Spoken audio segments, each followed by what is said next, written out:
What up, everyone? It is your HoopSeen host, Austin Smith, back again. Welcome to episode number 15 of Just a Minute. And hey, if you're tuned in right now and you're looking at our screen, you're going to see some new faces, but these aren't new faces to us in the HoopSeen family. We've got Brianna Patton, who is our Georgia editor here at HoopSeen, and we got our guy, Josh Tech, who is another contributing editor at HoopSeen.com. And man, I'm so glad to see y'all, man. I feel like I missed y'all, man. I wasn't able to make the trip to Louisville. First off, man, how y'all doing today? BP, go ahead. Man. We missed you out in Louisville. You never made the trip. We missed you though. I know, man. I know. Josh, what's up, man? How you feeling today? Man, I'm feeling good. I'm a little tired. I didn't get back from Louisville until 2:45 a.m. last night. So I'm a little tired, and I'm ready to go. But you got family down. We got family or friends. Are you from there or something? Yeah, from there. Got everybody up there. All my people are up there. Oh, yeah. Last night, the Louisville basketball team did a charity softball event, so I had to stick around and see that. So I didn't get on the road until like 8, and so you know how it goes. Facts, absolutely. Well, y'all, look, let's go ahead and get right to it. This is episode number 15, man, and we're actually wrapping up the season here with HoopSeen as far as the travel ball season is concerned. You all went up to Louisville, Kentucky again, this time for the Grassroots Showdown. And, you know, like we saw with the Grassroots Showcase earlier this year, you know, this event, the Grassroots Showdown, was a live period event. So a different type of feel, a different type of energy, maybe some familiar teams and faces, but nonetheless, another opportunity for guys to compete. So, BP, we'll start with you first. Just give me your quick overview, man. How did that event go down in Louisville? What was it like? Oh, man, it was great. Like you said, we went down there back in April, but it was not a live event. But it was great. It kind of set the tone. We had those great facilities. So going down there this time and it being a live event, it upped the game a little bit more. It was different. The competition was better. Some of the games were better. We had a lot of coaches on the sideline. That was really fun to see. Some returned that we saw at Best of the South last weekend, so it was good to see them in a whole different place in Louisville. So it was a great weekend, great games, great players. I'm glad we got to do it. Can't wait for next year. Absolutely. Josh, how about you, man? Man, you already know I loved it. Like Muhammad Ali and Josh Tech have both said, Louisville's the greatest. And I think that venue and that whole setup is probably my favorite that we run, because you get all those cool old college courts. You get the Clemson court, you get the NC State court, the Bellarmine court, and you get all this cool like history along with like the environment of a big time HoopSeen event. Yeah, absolutely. You know, you talked about the courts, Josh. That's one unique thing, aspect that we've seen, you know, this season is the having the convention centers type feel, and then also being able to see those courts at those schools, man. I know for players, it's definitely a unique experience. But here's the funny thing, and I guess we'll go back to you on this, Josh. You mentioned the different schools for the courts, but some of the same schools that you mentioned for courts were in attendance at the event. So let's talk about it, man. Oh, yeah. Just give me some lists. Like, what schools did you see out this past weekend? We had Gonzaga, we had Mark Few and assistants, we had Baylor, we had Scott Drew and assistants, we had Cincinnati, we had Marquette, Shaka Smart, you know, he's always there. We had Bellarmine, whose courts we were using, and who play at Freedom Hall, which is right there. Right. So who else do we have? We had all kinds of from like all different mid majors and D2s and stuff like that. Yeah. And Brianna, you said your guy. I think at this point, you and TC got to be in each other's phase 5s or something. Hey, we follow each other on Twitter. Absolutely. He started the day at Peach Jam. He ended up at Louisville, and he left for Dallas to go to the Under Armour circuit that night. So it's just crazy the way these college coaches are out working. But I know they're happy to be back out instead of, you know, just watching it from live streams. Right. You see Tom Crean talk about Little Caesars on Twitter? Oh, yeah. That's a whole different conversation. But you're right, though. But again, to y'all's point, you know, you had a bunch of, obviously, you got the high major teams, and you had schools that have been following us at the lower division levels, and they've continued to come out because everybody wants to find the next, you know, the next kind of hidden gem or find that next player they can add to their prospective college teams in the future. So we had a great long list of colleges that were represented, man. We're grateful for all the schools that continue to show up and support our HoopSeen event. So again, hey, coaches, if you're watching this, man, shout out to you guys on all levels. Okay, so let's talk matchups. And for me personally, I love hearing about some key matchups. Is there one matchup that goes through y'all's mind that was like, BP, you can give me one, Josh, you can give me one. What's one matchup that was like, hey, this game was a great game?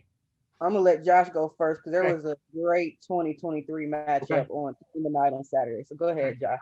Yeah, so I think that anybody that was there on Saturday would agree that this was probably one of the best matchups of the travel season.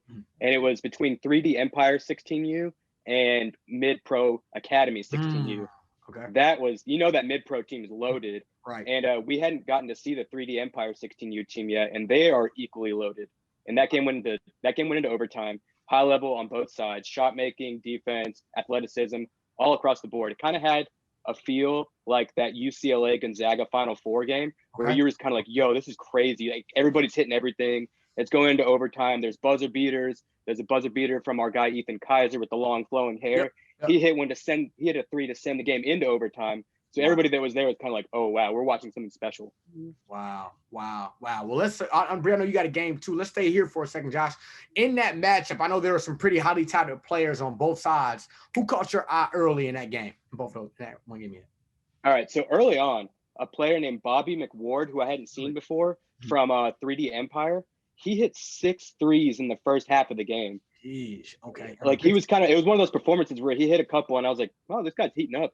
And then he just kept hitting them, and I was like, "Yo, what's going on here?" I was like looking around, and nobody else was like as fazed by it as me. I was like, "This guy's not missing anything." Right. Wow. And again, you said it was with 3D Empire, correct?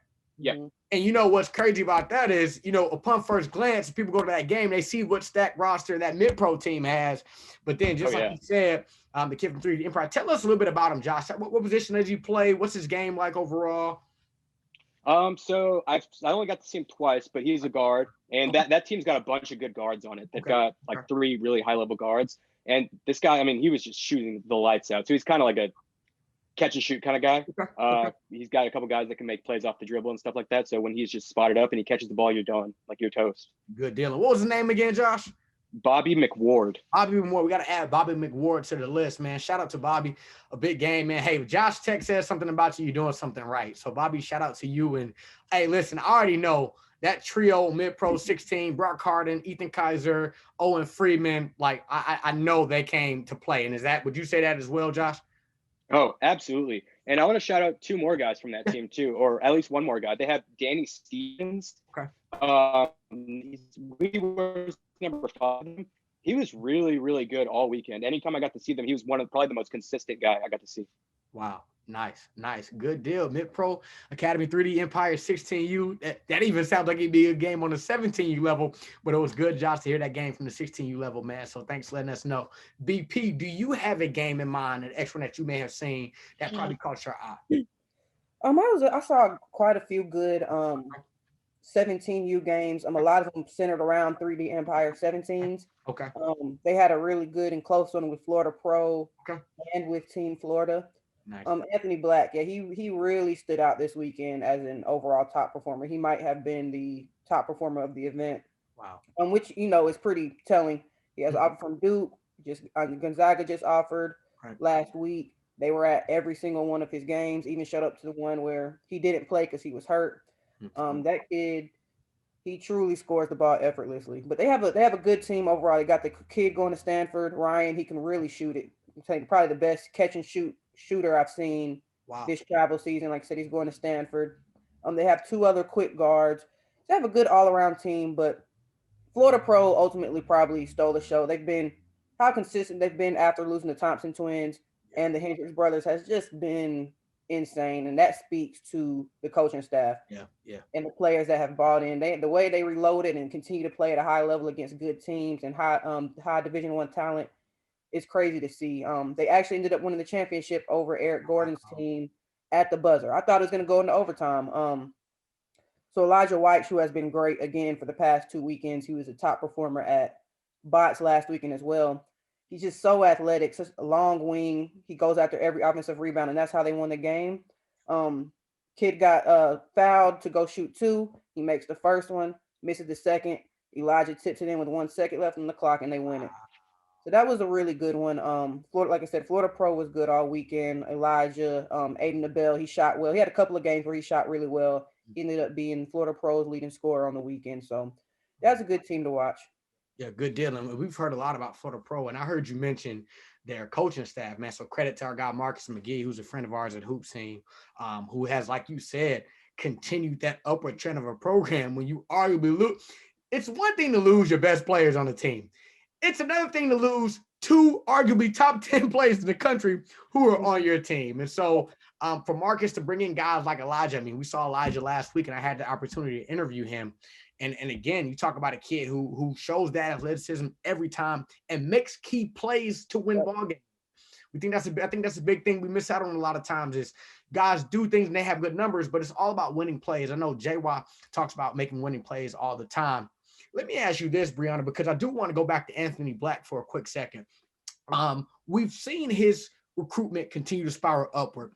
In your opinion, what about his game do you think really catches the college coach's eyes? Like, what about his game has Mark Few sitting on the baseline? He has great size for starters. I think they have him at 6'7". Yeah. He truly does score the ball with ease, and you won't see that unless you like literally just sit there and watch him. Yeah. Like not, hey, let me go peek in on a 5-star real quick and go watch another game. You got to sit there and watch him. He gets to the basket easily. Once he gets by a defender, it's pretty much a wrap.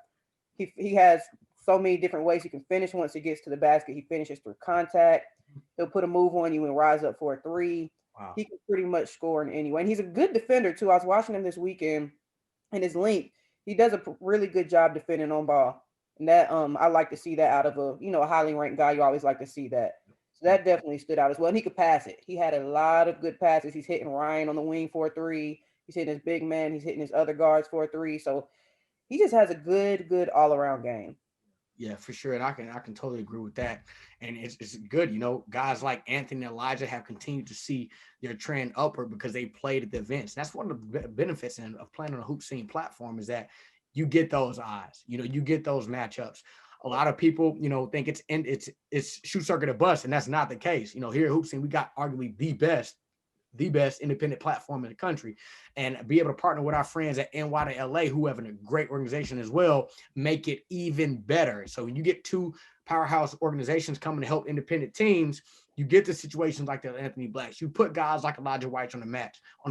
So, man, that's really good to see for both of those two. I want to move on real quick for a second. We always like to find those guys that are kind of under the radar, that kind of have that blow up weekend, or guys that caught your eye. And we know we talked about to you, Josh, about the one player from 3D Empire on their from their 16s. But then also, who else did you see blow up over the weekend or had a good performance? Can I shout out three guys? Yeah, for sure, absolutely, bro. These are all 2023 guys. Okay. So the first guy I want to shout out, I saw at Best of the South a little bit, and he was one of those guys that was like, okay, this guy looks like a pretty good player. I want to watch him more in the future. His name's Dallas Roberts. He plays with Griffin Elite. And this weekend he was Griffin Elite's MVP, and they won a championship. What age group are you, Josh? 2023, 16U. Yeah. Got it. Really great guard. Like I said, last weekend at Boston when I saw him, I was like, this guy's a pretty good player. And then after watching him at Grassroots Showdown, I kind of think that there's D1 potential now. Wow. And he's just a really great guy. He had 31 in a win, or 34 in a win, 17, 13. And in the championship game, he became that guy that was like, all right, we're going to let anybody else beat us besides that guy. We're going to face guard that guy, and he's not beating us. And then he still dropped 13. Wow. So yeah, we got Dallas Roberts down. Who else, Josh, did you see by chance? Yeah. We have another guy from the 3D Empire 16U team, Garrig Normand. That guy was awesome. So he's the guy that hit the three to win the game in overtime against Mid Pro Academy. Yep. He's the guy that took the three that would have tied the game in the championship game against Griffin Elite. So he's the guy that's like taking all their big shots in the biggest moments. They run plays for him to play above the rim. So he's more than just a shooter. He's an athlete too. He's like 6'5". He handles the ball. He brings the ball up the court, gets them into sets. So he's a really versatile guard that can kind of play multiple positions on the floor at the same time. Wow, good deal. And then last guy, I want to say Jack, I think it's Edelen, Edelen. Mm-hmm. He's one of those guys that kind of people reach out to you on Twitter about like, hey, I think you should check this guy out. I think you should check this guy out. So I decided to check him out. And in the game that I checked him out, he dropped 42 points. He's a smaller guard, so he's really unassuming. He plays for one of the Manimal 2023 teams, and he can just get to his spots and he can just fill it up with the best of them. Yeah. Wow, man. Well, those play you heard it there first, man. Three guys from Josh who made an impact. Josh, appreciate you for getting us an insight. Brianna, man, we know you're a little bit of everywhere, covering a little bit of everything. Was there a particular player that you saw that really caught your attention? Like, man, he came out and played this weekend. Yeah, I'll touch on a group of 2023 kids too. Cool. Our guys over at TNBA South, their 2023 group is really good. Their little trio of Dawson Barr, Kevin Charles, and Jaylon Cole. Yep. They had Dawson Barr really kind of had like a coming out type of party last weekend at Bots, and he continued on with that. But we also had Jaylon Cole and Kevin Charles make big impacts this weekend as well.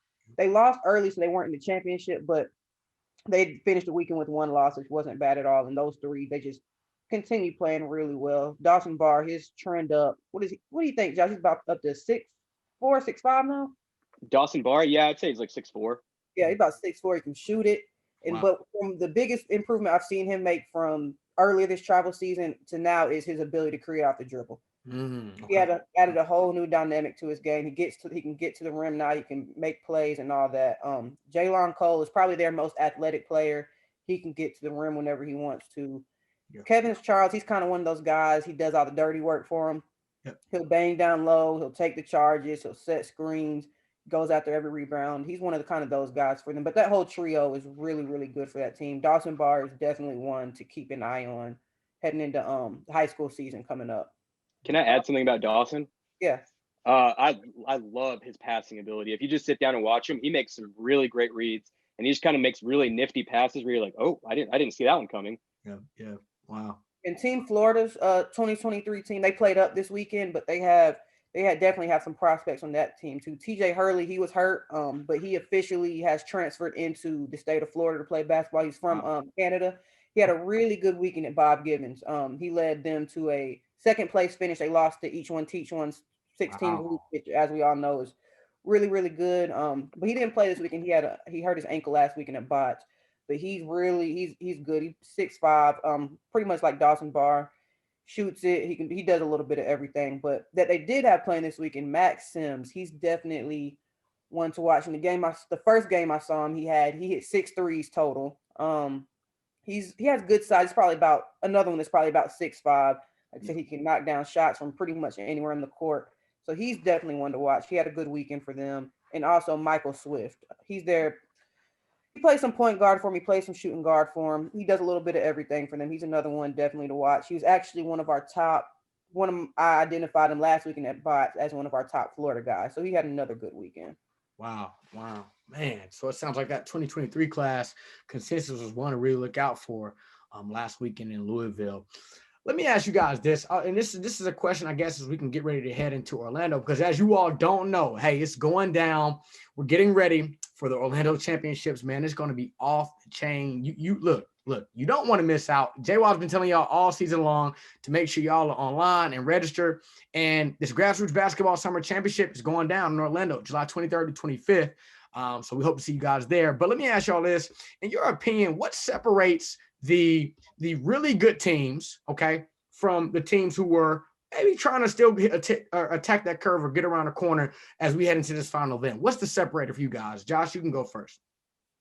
I guess I would just go with consistency. Like if you're going to keep succeeding, you got to do it consistently. Like that's why we love Mid-Pro Academy so much, is because we every time we have that team at our events, they're always doing something great. They're always winning. They're always, catching our eye, doing someone new is popping up. I just think you kind of got to have a level of consistency with you, and then that's going to get you over that hump into becoming like one of those great teams. Yeah. Brianna, talk to us. Yeah, I agree with Josh on that consistency, but also coaching, which brings so many little things to the table. I know Josh has heard me say it a lot. This season, this travel season, I've seen it's brought to my attention that they're You got to word it. Yeah. There's a lot of things being done that could easily be corrected easily be fixed. And those good teams that you could categorize into a good team that had gotten over that hump. Yeah. You could tell the coaching, like I was speaking on earlier about Florida Pro, Mid-Pro Academy. Yeah. Who's handling the ball well in late game situations? Who's managing the game correctly? Who's grabbing the rebounds with two hands? Right. Who's making the right passes? Who's not playing selfish? A lot of that comes back to coaching.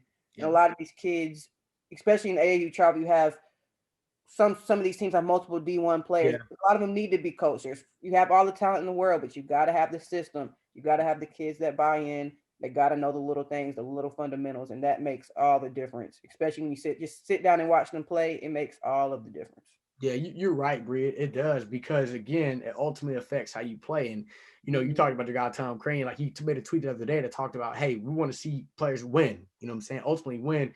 And winning helps you get in front of more exposure, get more coaches in front of you, get more opportunities because you're playing more games. And that's a big thing. I wanted to also do one last thing, guys. And Brianna, we can go back to you on this one. Big piece of advice for players, because we're heading now into the final live period, right?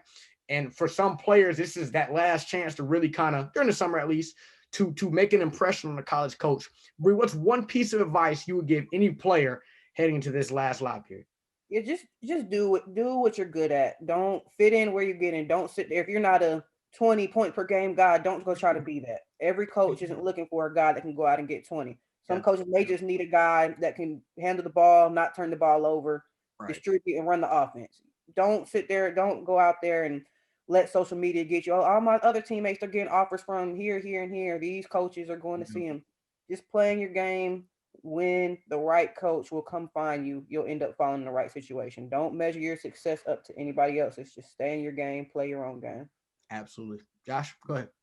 Yeah, I agree with BP, but also I want to add, just kind of be even keel. Don't get too high and don't get too low, because that's a lot of the intangibles that coaches are looking for. That's why seeing you in person and being up close and personal is so valuable, because you can see things that you don't see on tape. So don't get like, if you miss a shot, don't start sulking or anything like that. And if you're having a really good game, like, let's just chill out. Like, to chill out. Don't let's like, it's not a chatter or like get too hyped. You know what I'm saying? Like, let's just stay even keel, act like you've been there before. And if you mess up, don't even worry about it, because coaches kind of want to see you mess up. You know what I'm saying? Right. See how you handle it. Yeah, you're right. Another thing, these coaches are watching literally everything. Like I'll watch the coaches, like when somebody like they're recruiting, like Anthony Black or some of these guys from Team Florida or whatever. You see them walk off the court. The coaches are literally following them with their eyes to see their body language. Are you talking to your teammates? Are you talking to your coaches? Are you receptive on the bench? Yeah. How's your energy on the bench? They are literally watching everything you do. It's very important to have good body language the whole time.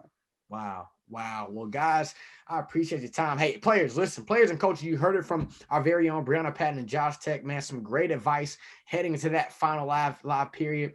We're looking forward to seeing you guys in Orlando, man. The Grassroots Basketball Summer Championships are officially here. And, man, it seems like this HoopSeen season has gone by so fast. To me, it seems like it's going fast. I mean, it's probably been a little bit longer. I know BP and Josh, y'all do so much incredible work behind the scenes, man, covering players and providing great insight. So kudos to you guys, man. I'm hoping that this final tournament for you all will go very, very well. Well, everyone, thanks for tuning in today to episode number 15 of Just a Minute. As always, I'm your HoopSeen host, Austin Smith. And today I was joined by our very own incredible, fantastic, awesome, so many adjectives to describe y'all too, but our very own Brianna Patton and Josh Tech. They joined me today. J-Wa's still out in Arizona getting some things done. So thank you, too, for subbing in and subbing in effectively at that. But again, guys, thanks for your time today. Thanks. Thank you. No doubt. Everyone, we look forward to seeing you all very soon on the next episode of Just a Minute.